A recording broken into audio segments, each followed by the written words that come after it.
Hello, good morning to all. How are you all? I hope आप सब अच्छे होंगे।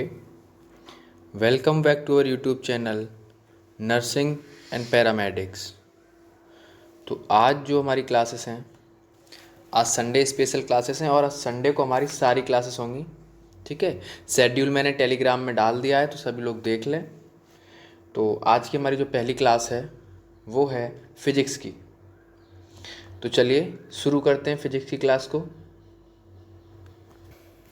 तो हमारे आज के पहले questions.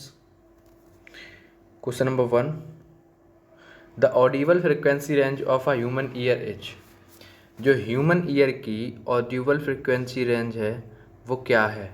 Option A 2 hertz to 20 hertz, option B 20 hertz to 200 hertz, option C 20 hertz to 20,000 hertz, option D 200 hertz to 2000।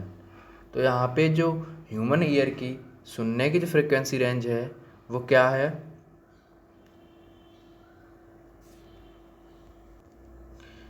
तो वो जो रेंज है वो है 20 हर्ट्ज टू 20,000 हर्ट्ज। ठीक है, 20 से लेके 20,000 तक। तो यहाँ पे जो हमारा करेक्ट आंसर है वो क्या है? Option C. ठीक है, नेक्स्ट क्वेश्चन देखते हैं हमारा। चलिए, which one of the following law is explained by the statement that matter can neither be created nor destroyed? ठीक है, यहाँ पे पूछा गया है कि इनमें से कौन से लॉ का एक्सप्लेनेशन है क्या कि matter can neither be created nor be destroyed. मतलब मैटर को न क्रिएट किया जा सकता है ना ही डिस्ट्रॉय किया जा सकता है। तो यहाँ पे पूछा गया है ये किस लॉ का स्टेटमेंट है। तो चलिए ऑप्शंस देखते हैं। Option A le Chatelier's principle, option B law of conservation of mass, option C law of conservation of energy, option D law of osmosis. आपने केमिस्ट्री में भी पढ़ा होगा इसको कि energy can neither be created nor be destroyed. ठीक है, तो वही लॉ है। यहाँ पे पूछा गया है कि ये जो यहाँ पे स्टेटमेंट दिया है matter can neither be created for destroyed. ठीक है, मैटर जो है वो क्रिएट नहीं किया जाता डिस्ट्रॉय के लिए। तो ये किस लॉ का स्टेटमेंट है? तो जो हमारा स्टेटमेंट है वो किसका है? वो ये स्टेटमेंट है लॉ ऑफ कंजर्वेशन ऑफ मास का। ठीक है, किसका स्टेटमेंट है? लॉ ऑफ कंजर्वेशन ऑफ मास का स्टेटमेंट है। क्या? Matter can neither be created for destroyed. Next question देखते हैं हमारा।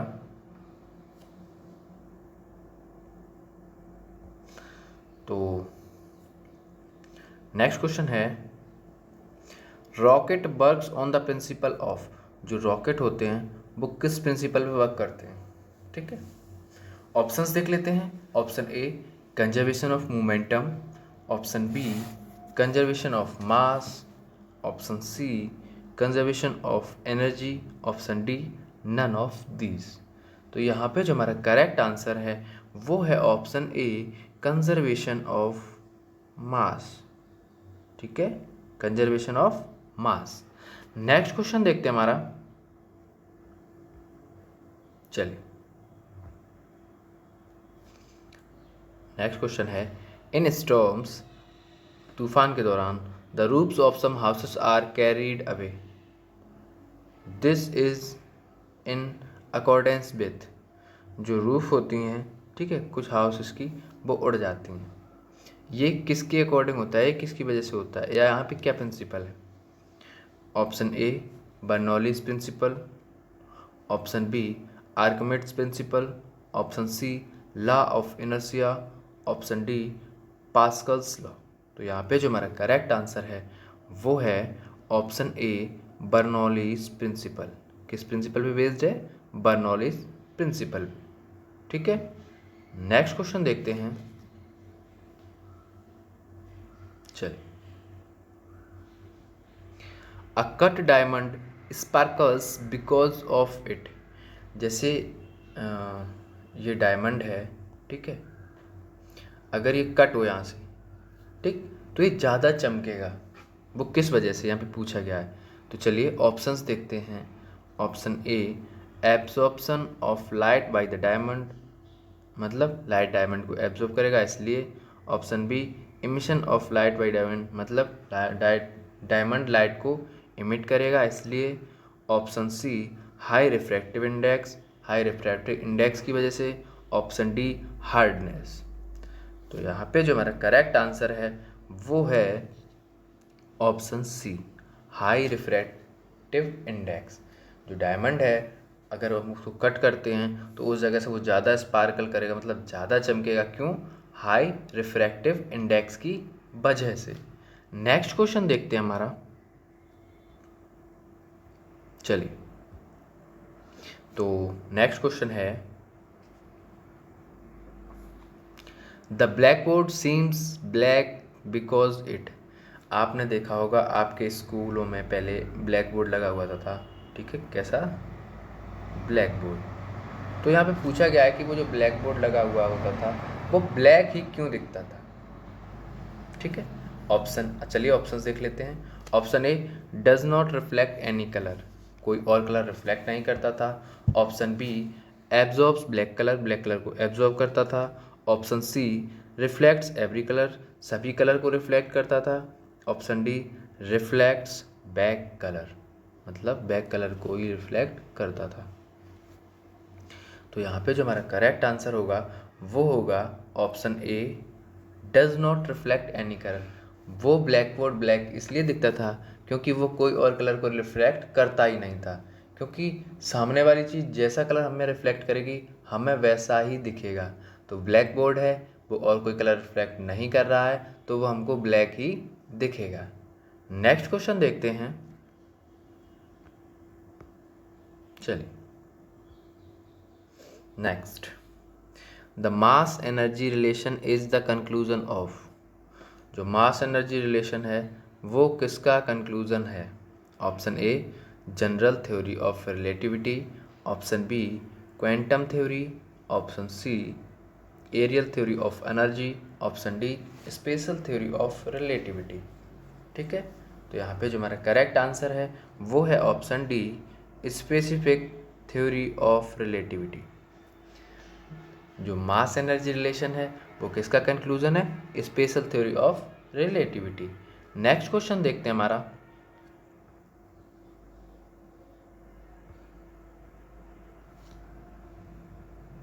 साउंड ट्रेवल्स फास्टर इन, जो साउंड होता है वो फास्टली ट्रेवल करता है, ठीक है। ऑप्शन देख लेते हैं। हाइड्रोजन देन वाटर, हाइड्रोजन से ज़्यादा पानी में। Option B, iron then air, iron में एयर से ज़्यादा, ठीक है। Wood then iron, dry iron then water. तो यहाँ पे जो हमारा करेक्ट आंसर है वो है ऑप्शन बी, जो साउंड होता है वो ट्रेवल्स करता है आयरन में ज़्यादा बजाय किसके? एयर के, ठीक है। साउंड ट्रेवल्स, साउंड जो होता है कोई भी आवाज़ होती है वो ज़्यादा तेज़ चलती है, ज़्यादा तेज़ जाती है आयरन में, ठीक है। किसकी कंपेयर में? एयर के कंपेयर में आयरन में ज़्यादा तेज़ जाती है। नेक्स्ट क्वेश्चन देखते हैं।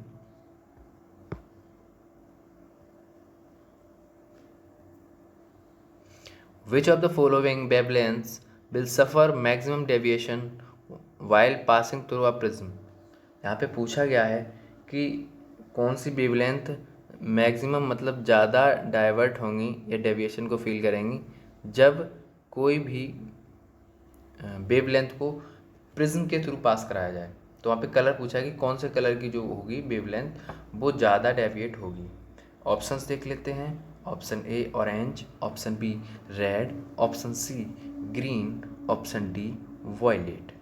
तो यहाँ पे जो हमारा करेक्ट आंसर है वो है ऑप्शन डी, क्या? वॉयलेट। जो वॉयलेट कलर की वेवलेंथ्स होंगी वो ज़्यादा डेविएट करेंगी, कब? जब प्रिज्म से पास कराई जाए। नेक्स्ट क्वेश्चन देखते हैं।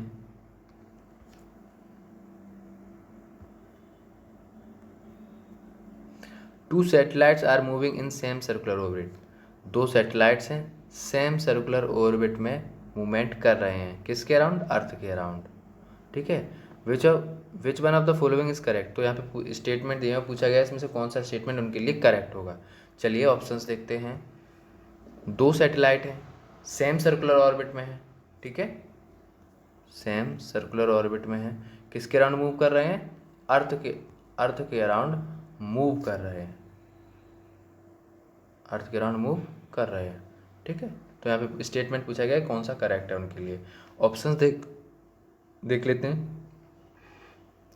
The satellites must have the same mass, मतलब जो सैटेलाइट्स हैं उनके पास सेम मास होना चाहिए।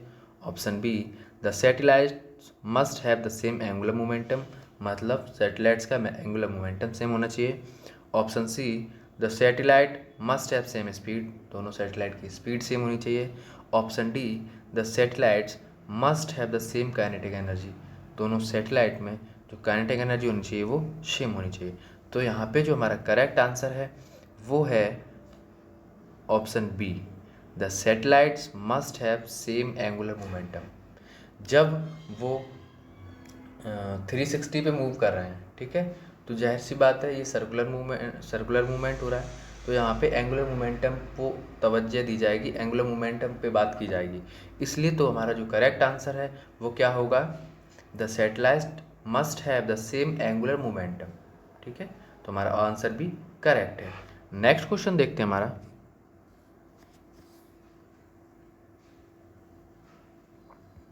चलिए, soap bubbles look coloured due to, जो सोप बबल्स होते हैं वो कलर्ड दिखते हैं किस वजह से।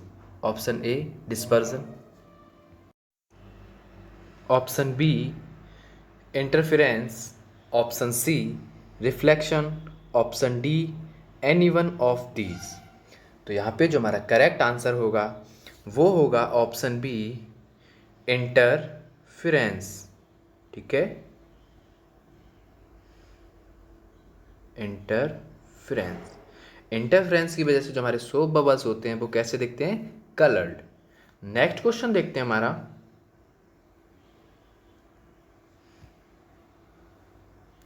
अ मैन विथ डार्क स्किन, एक व्यक्ति जिसकी डार्क स्किन हो, मतलब थोड़ा काला हो, in comparison with a man with white skin, किसके कंपेयर में, एक ऐसा व्यक्ति जो गोरा हो, विल एक्सपीरियंस, क्या एक्सपीरियंस करेगा। Option A, more heat and more cold, option B, more heat and less cold, option C, less heat and more cold, option D, less heat and less cold. तो यहाँ पे जो हमारा correct answer है वो है option B, more heat less cold, ठीक है।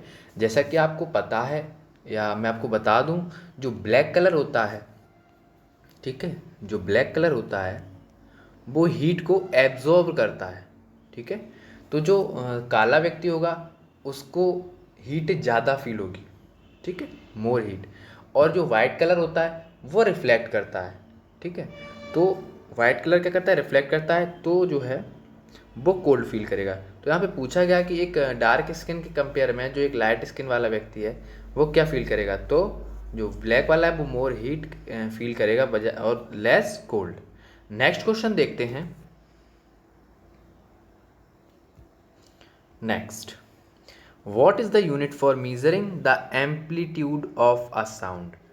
एम्पलीट्यूड ऑफ साउंड किस यूनिट में मेजर किया जाता है। Option A, decibel, option B, coulomb, option C, cycles, option D, hum. तो यहाँ पे जो हमारा करेक्ट आंसर है वो है सी, साइकिल्स, CYCLE, ठीक है। जो एम्पलीट्यूड है वो एक साइकिल में मेजर किया जाता है, ठीक है। नेक्स्ट क्वेश्चन देखते हैं।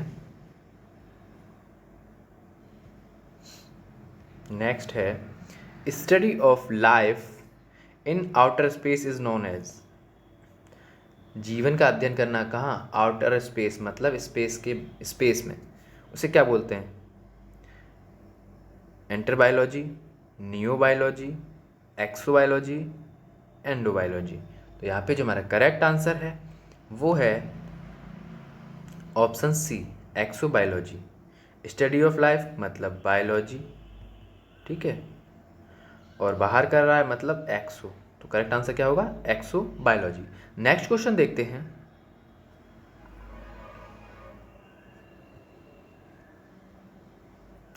We can not hear on the surface of moon because हम कोई भी चीज़ सुन नहीं सकते हैं मून के सरफेस पे। किस वजह से, उसकी रीज़न क्या है? Option A, it has very low gravitational force. Option B, it has no atmosphere, यहाँ कोई एटमोसफियर नहीं है। Option C, it surface absorb sound, इसका जो सरफेस है वो साउंड को एब्जॉर्ब कर लेता है। Option D, none of these. तो यहाँ पे जो हमारा करेक्ट आंसर है वो है option B, it has no atmosphere. जो चंद्रमा पे हम कोई भी चीज़ चंद्रमा के सरफेस पे सुन नहीं सकते हैं, क्यों? क्योंकि वहाँ कोई एटमॉस्फेयर नहीं है। ठीक है, क्योंकि तो आज के वीडियो में इतने ही क्वेश्चंस, बाकी क्वेश्चंस करेंगे आगे की क्लास में। आई होप आपको क्लास समझ आई होगी। तो प्लीज़ लाइक करें, कमेंट करें और अपने दोस्तों के साथ और क्लासमेट के साथ शेयर करें। और हाँ, अगर चैनल पर आप नए हैं तो प्लीज़ सब्सक्राइब करें, बेल आइकन प्रेस करें, जिससे हमारी नेक्स्ट जब भी क्लास हो तो आपको नोटिफिकेशन मिल जाए। और आज संडे है तो आज हम सभी सब्जेक्ट की क्लासेस को करेंगे। तो एज़ पर शेड्यूल टेलीग्राम पे मैंने शेड्यूल दे दिया है, तो आप टेलीग्राम पे शेड्यूल के बेसिस पर क्लास को अटेंड करें। So thank you from nursing and paramedics.